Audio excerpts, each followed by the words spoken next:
Welcome to today's webinar. Thank you to our generous sponsor, Burlington. And now for a few words from our sponsor, Burlington. Well, hello there to all adult ed world. Thank you so much, Aaron. And everybody, you're in for an extra special treat today with today's topic. My name is Robert Breitbard, Director of Educational Partnerships with Burlington English. And it's extra exciting to be with you today because we really have some powerhouse speakers today on such an incredible topic. And I couldn't think of a better topic for ourselves here at Burlington to talk about because we have some super exciting news that you may have already heard about. And you might see it on the screen there. You might see something a little bit different. And one of the reasons, of course, is amongst so many things, the fact that there's a W in WIOA, but also now Workforce Pell that you're going to hear about. So we really can start. I mean, it just gives us so many neat opportunities to democratize, to help make every one of our learners aware of, if they, stick with us in adult education, just what kind of opportunities we can have for them in the future.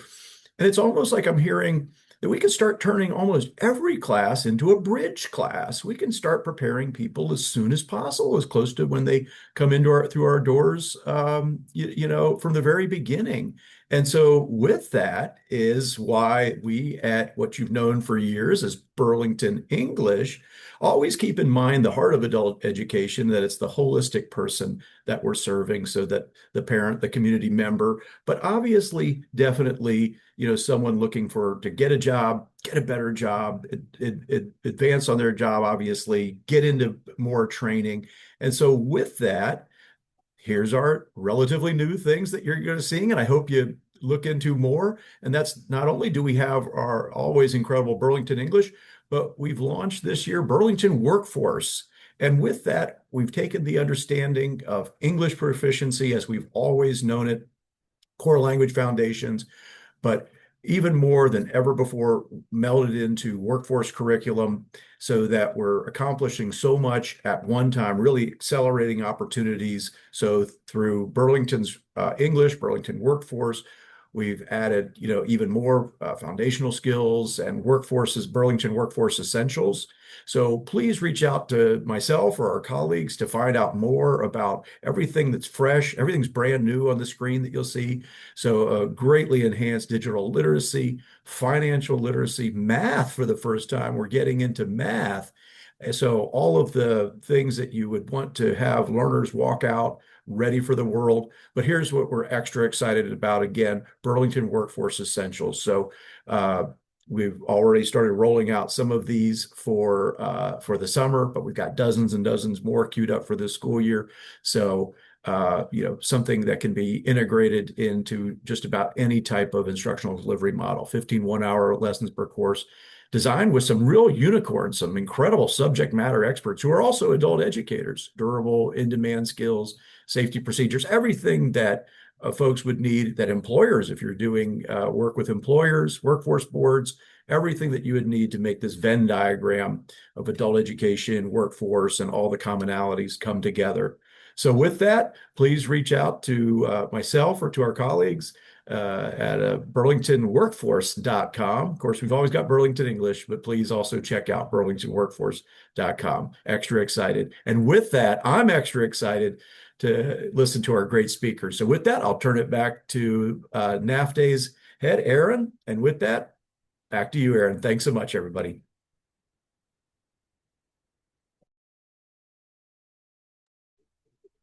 Well, thank you very much, Burlington, for this sponsorship.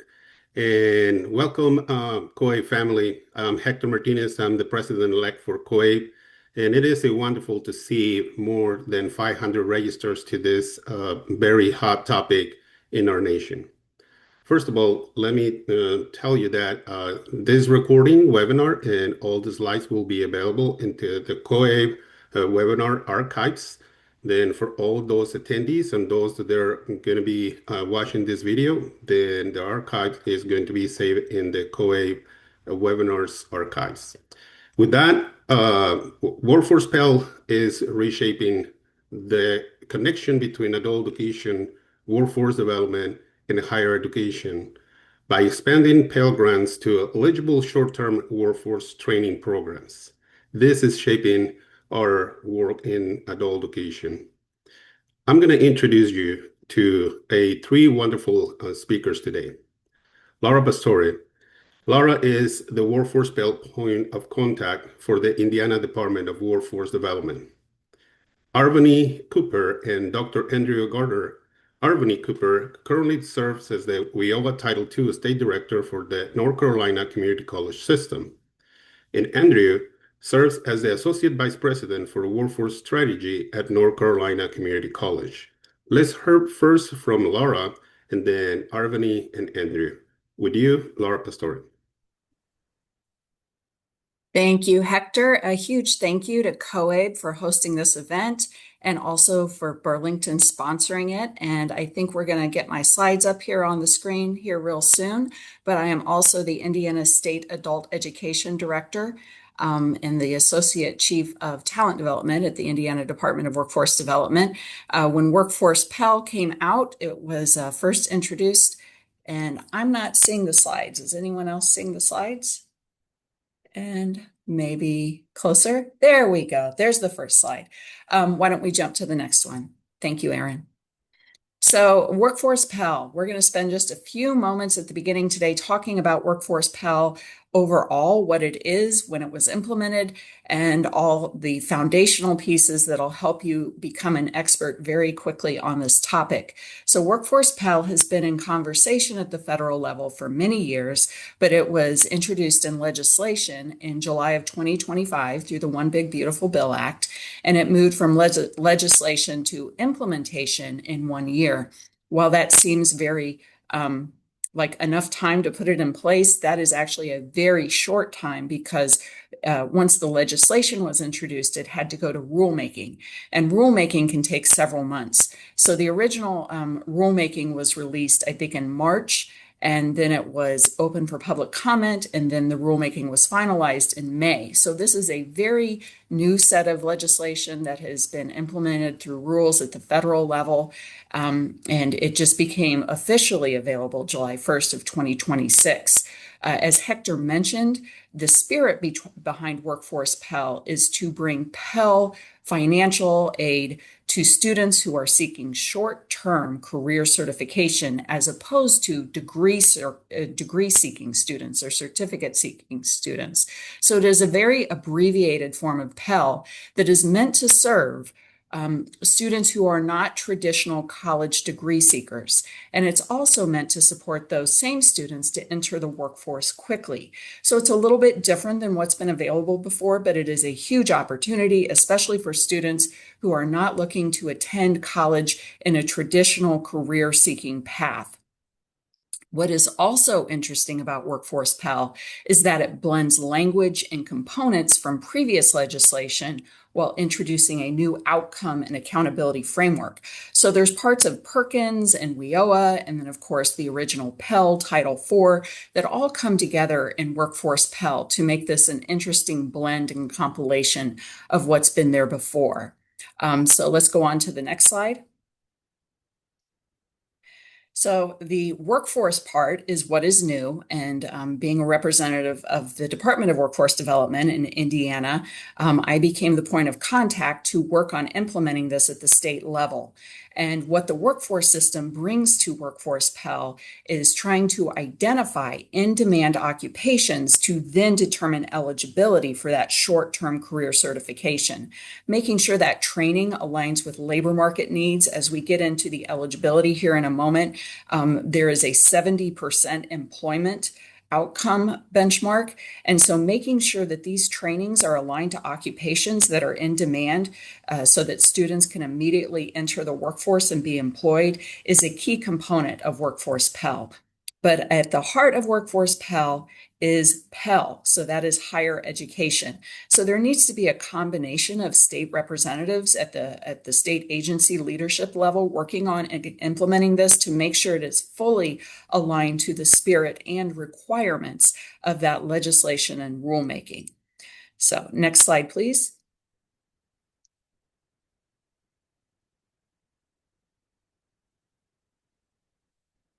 I am seeing a blank slide. There we go. Now we've got the pictures up. So there's three components of the Workforce Pell eligibility. So a couple of different layers here. What's important to understand about Workforce Pell is it is delivered at the student level. So how a student would apply for regular Pell by filling out the FAFSA is the same way that student is going to become eligible for Workforce Pell. So this is managed from a student standpoint and is driven by a student application with a FAFSA. You then have to have an institution that is Pell eligible, and that is determined at the federal level. So an institution that provides the coursework or the training has to first be eligible to deliver Pell financial aid in order to be eligible for Workforce Pell. So Pell is definitely a precursor. It's at the heart of Workforce Pell. And then what's new is then the program in and of itself has to be eligible. So that is the new layer of eligibility within this legislation. So the program, so a short-term training course, has to meet federal and state eligibility requirements. So as you can see, there's multiple layers of eligibility that are required for Workforce Pell to be fully implemented. Next slide. So here is what the federal program eligibility requirements are.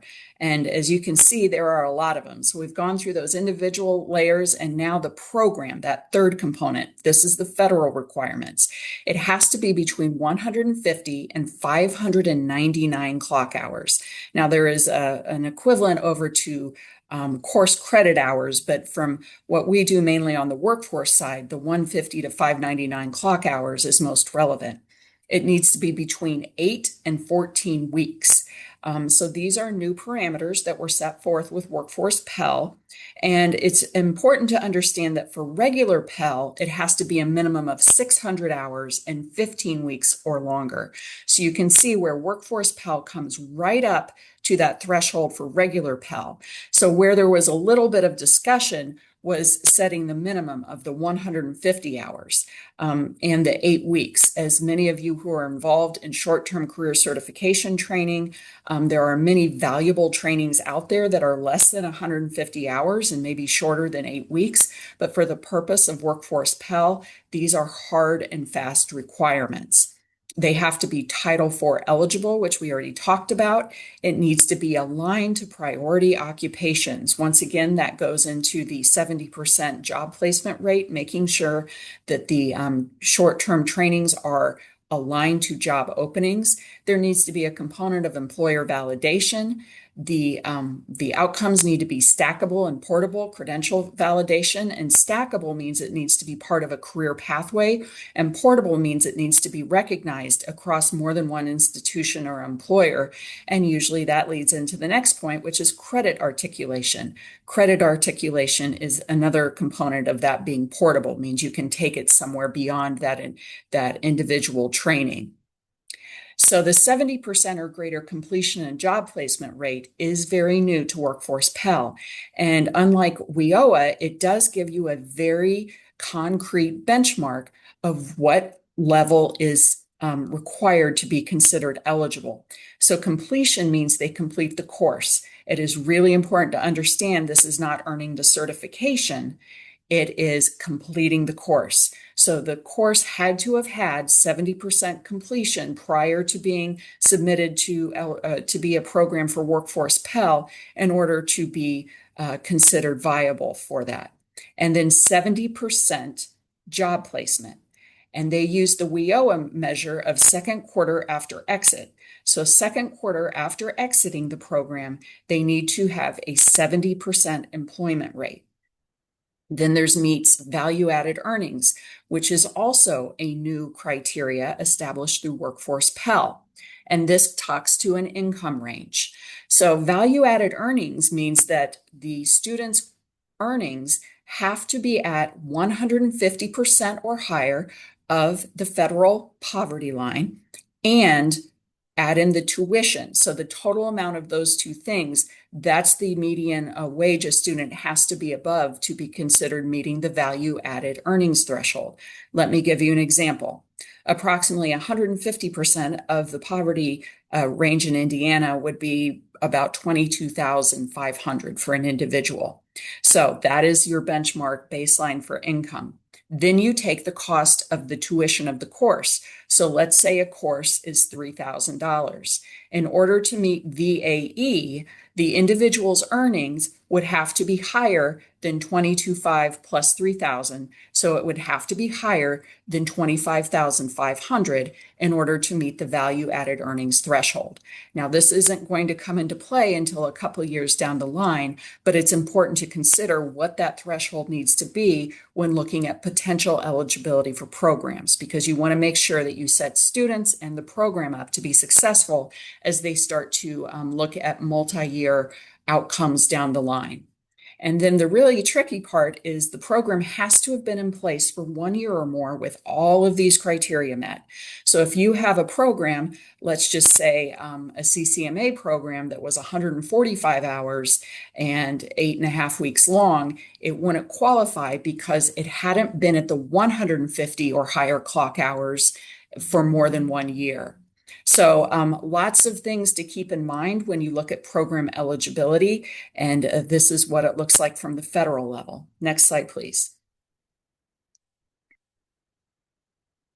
So what's the state's role in Workforce Pell? It's very important to consider both the state and federal role because there is a two-step approval process within Workforce Pell. An institution has to submit a program for eligibility at the state level. Once the state approves, then the institution has to submit it through a federal portal, and the U.S. Department of Education will have to approve it at that point. So there is a two-step approval process.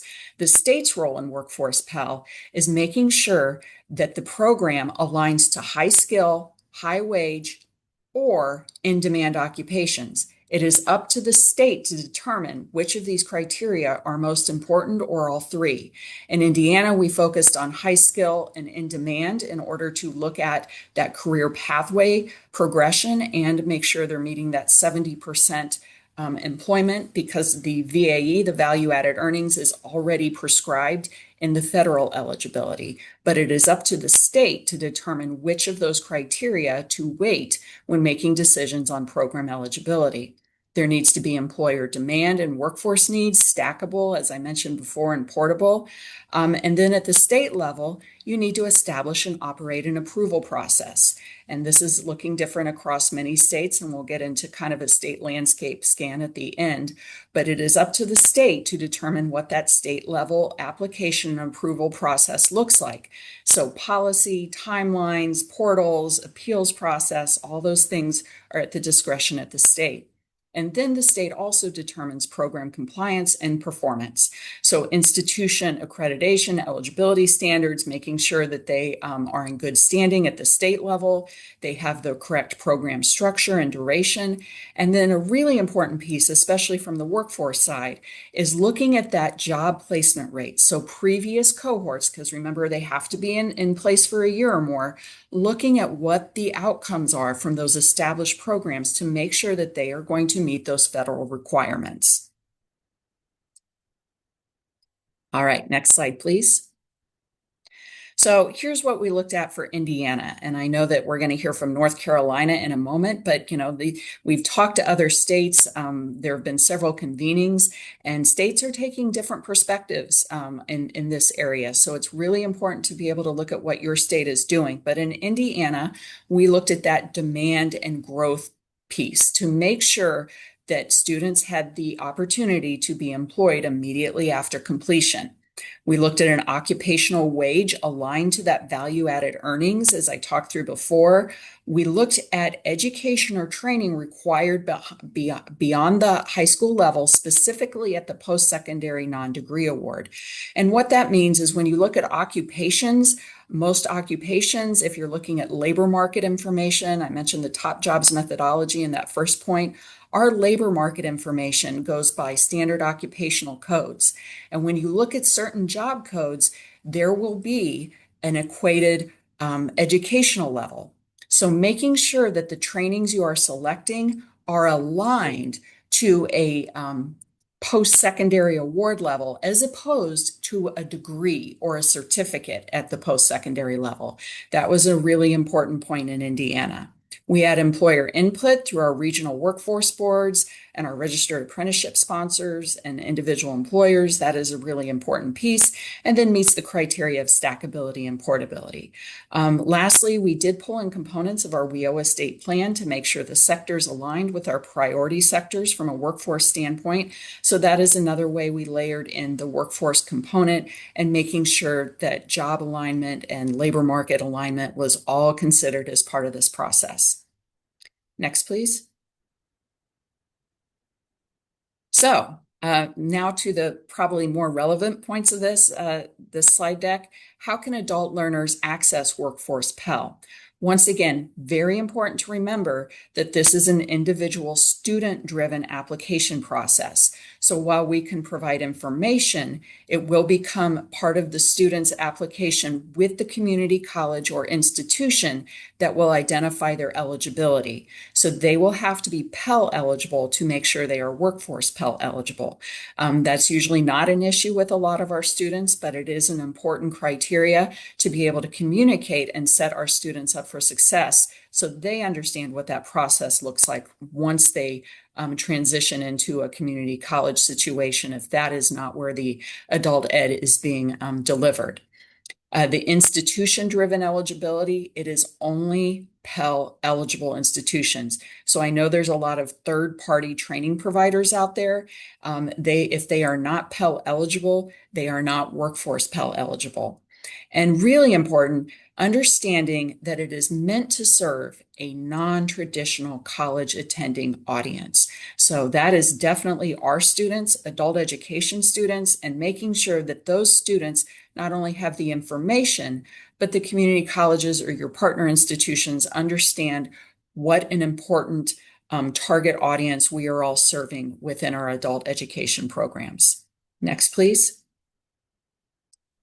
So what are some potential opportunities and barriers? Obviously, this is very new, so we're still figuring this out. But the opportunity is obviously federal funding for short-term training courses. This has not been available before at the federal level for these truly short-term workforce-oriented programs. So huge opportunity there. It's important to look at the fact that the courses are vetted for immediate workforce placement and course quality. That is part of the eligibility process, and an increased focus on non-traditional students. So once again, our people, our adult ed students, are a primary target audience for this program. Potential barriers, there's going to be very different implementation across the different states and even within different parts of your state, determining where there's eligibility. It's not going to be uniform. There's going to be variance, like I said, state to state. So it's important to be able to figure that out and what it looks like in your own community and city or county or state. The course hour minimum of 150 hours can be a lot to complete within 14 weeks for someone who may be working or juggling a lot of other life responsibilities. So it is important to look at the amount of time that this will take from a clock hour standpoint. Pell funding is still unknown. Okay, what I mean by that is there is a certain amount of Pell funding that is available over the course of a college year. It has not been established for Workforce Pell yet. So we won't know how much funding is available for a course until students start applying. We've been told there will be variation based on the number of hours. So a course that is 500 hours is going to be funded differently than a course that is 160 hours. As many of you may do the math quickly in your head, 599 hours across 14 weeks is pretty much a full-time job. So it is hard to understand how they're going to deliver funding against different courses yet until we get further into this process. There is a likelihood that this Workforce Pell funding may not cover the entire tuition, but that is an unknown, and it's something we would have to look at as far as braiding funding at a state level. But one of those things that is still a question mark as to how much funding will actually be dedicated to each program or course. Next Slide, please. Okay, how can adult education providers become involved? Here is a great resource. It is Workforce Pell by State 2026 Implementation Tracker by Opportunity Data. So this link will come out in the slide deck, but what I can tell you is if you put those words in combination into your browser, it's going to take you to the Opportunity Data website.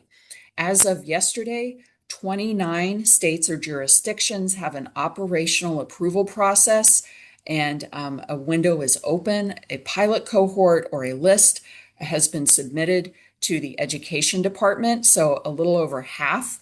Once again, you can see exactly where your state is. 18 jurisdictions or states have named a lead agency, enabling legislation, or active working group. 5 do not have anything on record, and we are officially 46 days in on their tracker. So great resource. This will tell you exactly what they know about your state. If you are not connected to any of the state agencies or partners who do this, oh, thank you so much for putting that in the chat. Much appreciated. I would encourage you to get in there and look. I'm going to go over where Indiana is here in a moment, but this is a great resource to get more involved and informed. Next slide, please. All right, real quick, Indiana. We determined our initial program eligibility list, I think late June, and we came up with 28 six-digit SOC codes and 36 different SIP codes. SOC is Standard Occupational Classification Code. SIP is Classification of Instructional Programs. So this is definitely a way to help guide our institutions in knowing exactly what occupations and what instructional programs are eligible in Indiana. Our policy was completed and posted, and our pilot application process was open the last week of June. Our first round of program applications were reviewed as of July 1st, and 3 programs were approved. Indiana chose a pilot approach. As I talked through all these different layers of process and eligibility, we worked with 2 institutions to get this off the ground quickly. So 3 programs have been sent through to the federal government for approval. I know Iowa was the first state who had a program. They had 1 program approved as of last week. We are very, very close on hearing something exciting about Indiana, but I can't say anything yet. So things are starting to move, but it is a very long approval process. So bottom line is, don't expect things to move overnight or within a week or 2. This is going to be a lengthy rollout, but it is definitely started and moving. The 3, well, actually there were 2 trainings, but they are, the CCMA was across both pilot institutions, and then we had an industrial, electrical, and maintenance boot camp where the first programs is approved at the state level through Ivy Tech Community College and Vincennes University. Next slide, please. All right. How can adult education providers best support their students? Stay aware of where your state territory is in the process. Review which programs have been submitted and what might be available through partner community colleges. It is required that the states post this information, and once you find your state Workforce Pell designated agency or website, hopefully that will be a little bit clearer. Reach out to participating community colleges and request a point of contact. Once again, I would stay informed of where your state is in this process. Some have not started, some have already submitted, and some are in the application process portion of the approval stage. So, and then communicate with your career coaches and students which trainings have Workforce Pell eligibility. Post schedules of upcoming orientations or community college schedules for Workforce Pell eligible classes. And as Robert mentioned before, definitely a time to create those bridge courses once you start seeing what eligibility looks like in your state. I will say once again, This is going to be a process that plays out over months. It's not going to be weeks, it's going to be months for most states. So just staying informed, staying on top of where things are, and start building those pieces and courses and bridge programs at your individual adult education centers is definitely the best way to be prepared for when Workforce Pell becomes fully operational. Next slide, please. And with that, I think, Aaron, we're taking questions at the end, right? Are we going straight to North Carolina? That's correct, Lara. Let's hear from Arbony. Thank you, Hector.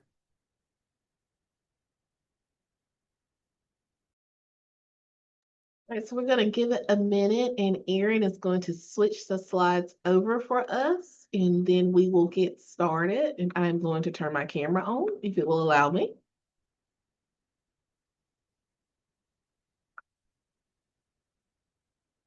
All right. So we're going to talk about Workforce Pell in North Carolina.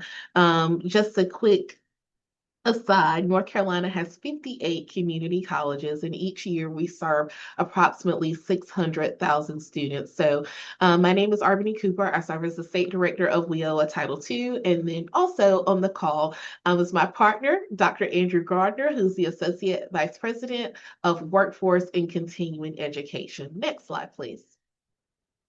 So I will turn it over to Dr. Andrew Gardner to get us started and talk about what are we doing in North Carolina with Workforce Pell. Thank you, Andrew.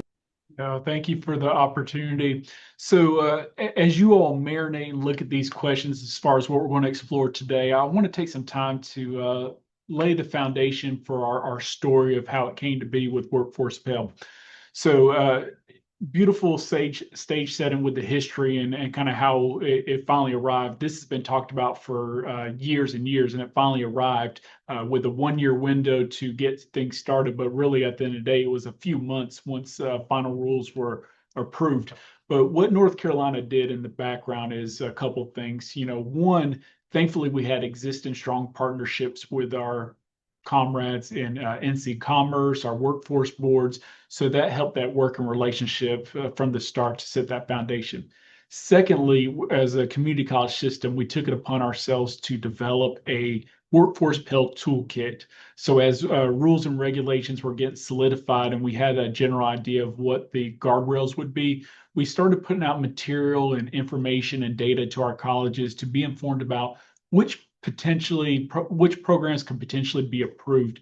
And so we started to really inform them early on as far as what would be within those ranges, and also with their data, what does your data show? What's your completion rates? What's the employment rate for your programs? So they can kind of do a deep dive analysis as far as what programs are going to be best for these 58 institutions to put their program forward. So again, along the way, trying to work, set up office hours to help inform them what's going on, and even the nitty-gritty technical support as far as the eligible trainer provider list, showing them how to navigate that and upload their documents to be considered for Workforce Pell. So a lot of work behind the scenes, in front of the scene, and all that. And then we arrived at the other week where we had 43 programs approved in North Carolina that represents 16 community colleges. And there's more and more that are in the hopper to get approved in the coming months. And obviously, we would love for all 58 community colleges to have at least one program approved, but we're pretty satisfied with the start. And I cannot thank our NC Commerce partners enough as far as their work and alignment with our 300 plus occupations. And then at the local level, we see how we can get into aligning our short-term training courses. So that's kind of the lay of the land. And hopefully, while I was talking, you had time to kind of look at what we're looking to explore today. So we are good to move on to the next slide. So number one question is, why does this matter for adult education? Again, we're all about economic mobility. How do we get that done? We make sure that we have solid career pathways. May start off as a IET program in the high school equivalency, but how can we, up the ante and make sure that they're training for these higher level credentials and also leverage some federal financial support? Additionally, this allows us to forge new partnerships or maybe enhance existing partnerships so that we make sure that we're training individuals in these adult education programs for the jobs that are available in the area. And again, all about, improving the learners' opportunities. So again, new federal funding will allow those individuals to expedite their learning journey because they no longer have to enroll in a 2-year or 4-year degree program to get entry into a high quality job. This federal financial aid allows that. And so that's number one in the why. All right, next slide. So this will be reinforcement of some of the things you all heard on the last presentation. But again, as I mentioned, this timeline of us having to get things done as a state entity, because again, the federal government gave a lot of power and responsibility to the state's governors, and then they deployed that out and allow each state to kind of come up with their own game plan. But we had a pretty short window to come up with our policies and procedures, and it's still going to be a continuous improvement process as we're what I like to call in Workforce Pell 1.0. And then once 2.0 comes into play, that's when we're really going to see the big gains and opportunities for the students as we've had time to work out some of the kinks along the process. So again, a very accelerated timeline to deploy this new and innovative opportunity at a federal level. Next slide.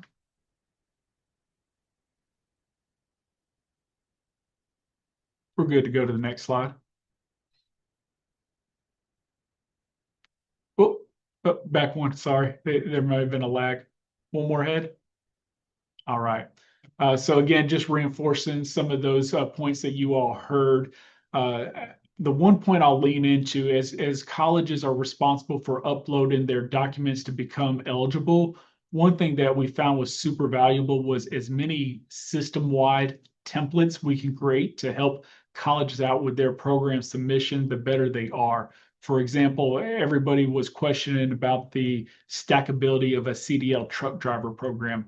We're able to generate agreements in a standard form where we could showcase that this training program could articulate into a 2-year associate's degree in a logistic program at one of our 58 community colleges. So this standard template was utilized by numerous colleges that offered CDL programs. So that was helpful. And the more and more we get into this process, we know we'll have to create more templates and create best practices for all colleges with their submissions. I talked about earlier about the data and getting access to the data for colleges to know and understand what's eligible. I think by having that standard information in place was really helpful. I will call out that there is some gaps in our data system. For example, we use unemployment insurance information, so we're not able to capture employment that takes place outside of North Carolina, as well as those independent operators and the federal government workers. And we're hoping that as the Workforce Pell program and our federal data system gets enhanced, we can unlock some more data to showcase the employment records for those individuals. But we're pretty satisfied where we're at to start. Next slide.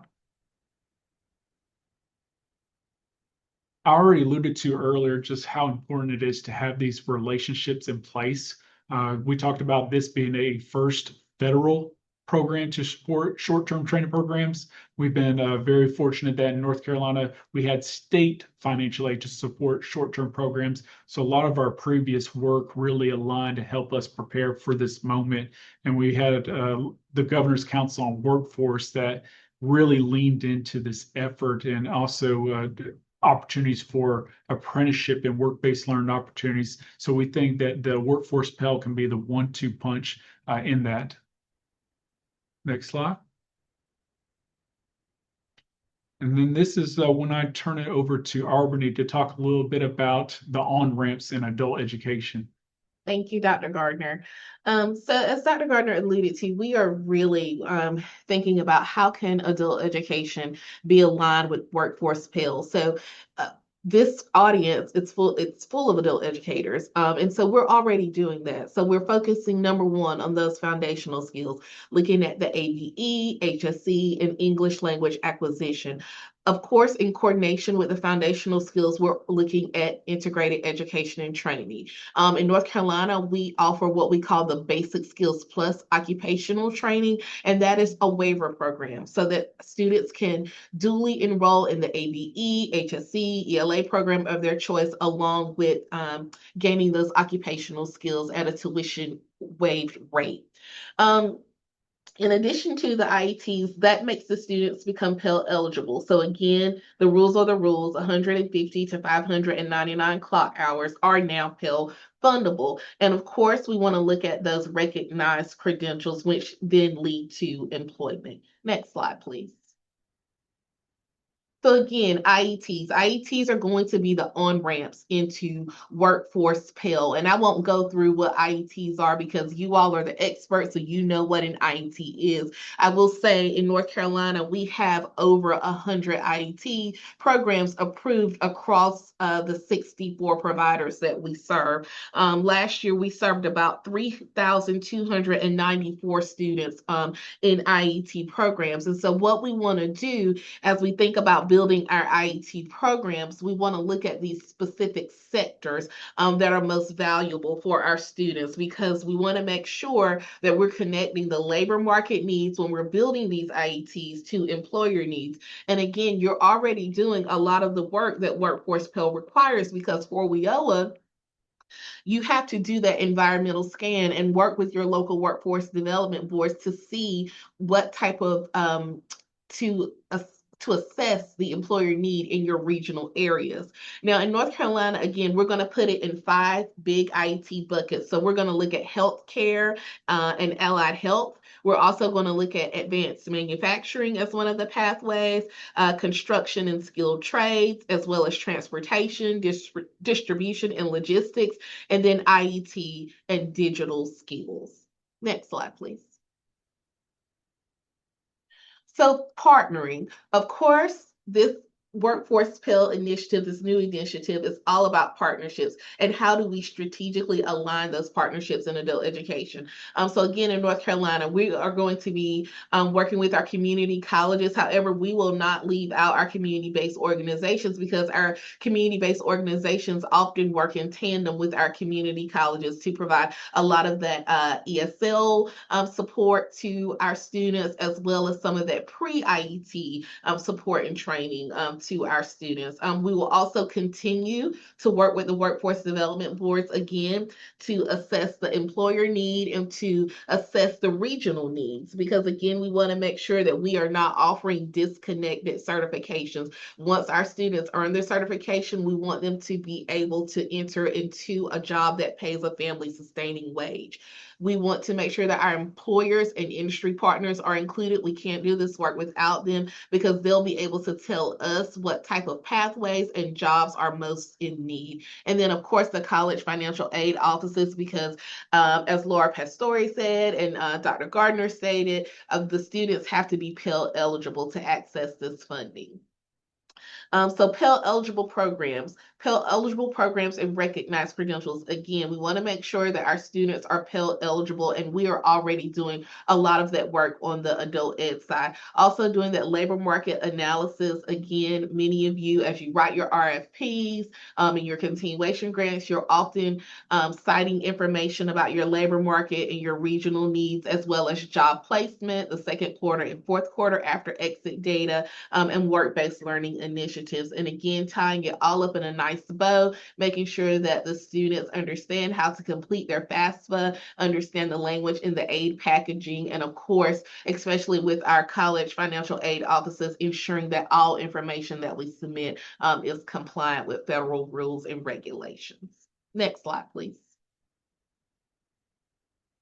So, advising adult learners on Pell, what improves for the learner? So, of course, the whole point of this is to expand greater access to high value credentials. Again, we don't want to have our learners earn disconnected credentials that do not put them in jobs that earn family sustaining wages. Also, lower financial barriers to entry. We know that to complete many of our continuing education courses, there is a tuition piece involved. And so the Workforce Pell piece allows us to be able to access that funding for our students.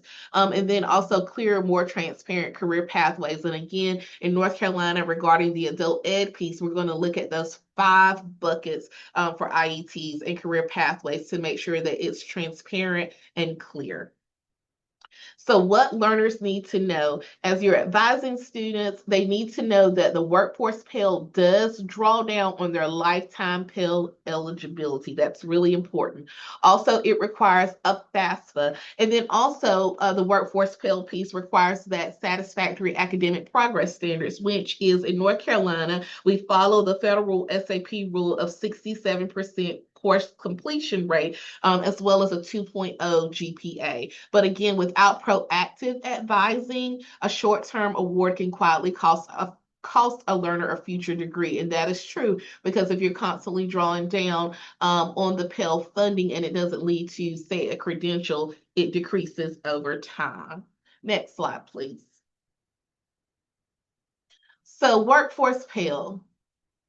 Pell does not replace a few things, again, in North Carolina. It certainly doesn't replace WIOA Title II, which is the adult ed piece, because we're going to be building those on-ramps into the Workforce Pell programs. It also doesn't replace any of the other titles, WIOA Title I, 3, and 4. It also doesn't replace our short-term workforce development grants, as well as our Golden Leaf scholarships here, specific to North Carolina, our SNAP employment and training programs, our Finish Line grants. Again, we also have what I mentioned before, our Basic Skills Plus waiver, so that students can duly enroll in adult literacy courses and continuing ed courses at a waived fee, employer sponsorships, and emergency support.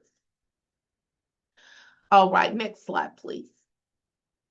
So what are we seeing in North Carolina? Early demand, of course, is strong. Again, we're already doing the work with adult ed because we want to make sure, again, that we are putting our adult learners in programs that will help them earn that family sustaining wage. However, eligibility is narrower than many first expected. So programs that qualify most easily are established, mid-length, and credential bearing. We've already done round 1 submissions, of which many came from urban, rural, and multi-campus colleges alike. Again, we do have 58 community colleges here in North Carolina. Also, what we intend to do is have adult education and IET be natural entry points for adult education students in North Carolina. So a few lessons from the field. We need to centralize what we want to do. We need to lean on state and college partners for data and compliance. And then also ask for the near misses, not just the qualifiers, that there is a pathway design that happens. Because again, replication is key here. If somebody's already done it and they've done it correctly, it would be great if other colleges could replicate that. Advise early and proactively. Again, make sure that we're advising our students on lifetime Pell. What is the FAFSA process? What is the SAP process? And then protect the right to opt out. So a longer program can be the better choice for a learner. But again, that goes back to that proactive advising. Information will be key here in North Carolina as we serve our students. Okay, next slide, please. So practical strategies for adult education leaders, and we have 4. So we want to know which local programs qualify, and we're already doing the work there. We also want to continue to build and or strengthen our IET pathway so that they can be the on-ramp. Again, it always goes back to advising. We want to advise our adult learners before they enroll so that they understand the benefits as well as the restrictions around Workforce Pell. And then get to the table early. We want program approvals that run through colleges, workforce boards, and state agencies alike, so that everyone has the same understanding regarding how we can support adult learners and have them placed in jobs that pay family sustaining wages. Next slide, please. All right, I'm gonna bring us home here a little bit. So thank you all for hearing the North Carolina story and Indiana. Hopefully, you all in your respective state are moving right along as well. But just to really double down on what Workforce Pell is and is not. Number one, this is a major opportunity for students. Again, there has never been federal financial aid available for these programs, so we're excited about it. The compliance standpoint, yeah, the bars are pretty high there as far as the accountability with employment and completion rates have to be 70/70. That's first of its kind for us. And we're up for the challenge. Thankfully, many of our programs already meet that high bar, but we know in order to keep the Pell eligibility, they'll have to maintain that high record or that high bar of success. And then like anything else, let's use this as an excuse to build more partnerships and more collaboration with our workforce partners because at the end of the day, we want education to lead to economic mobility, and the way to do that is to have a solid job along the way. You all have heard from states, that are doing 1, 2, 3, 4 programs, and it's going to look different at each state or community college. This reinforces that it's not automatic, it's not universal, it's not simple, it's a process. Many colleges and states are deciding, okay, let's take a slow, deliberate approach to make sure we get it right as we get adjusted to serve our students. So again, you all have to be very strategic, but most importantly, you have to be at the table. Next and final slide before we open up to official questions. What can you do now? This will be regurgitation of some of the things we already hit on, but I will again double down on it. Just know what your learner wants to, what paths are going to be good for them. Know what programs are available that align with Workforce Pell. I think that's going to be super critical.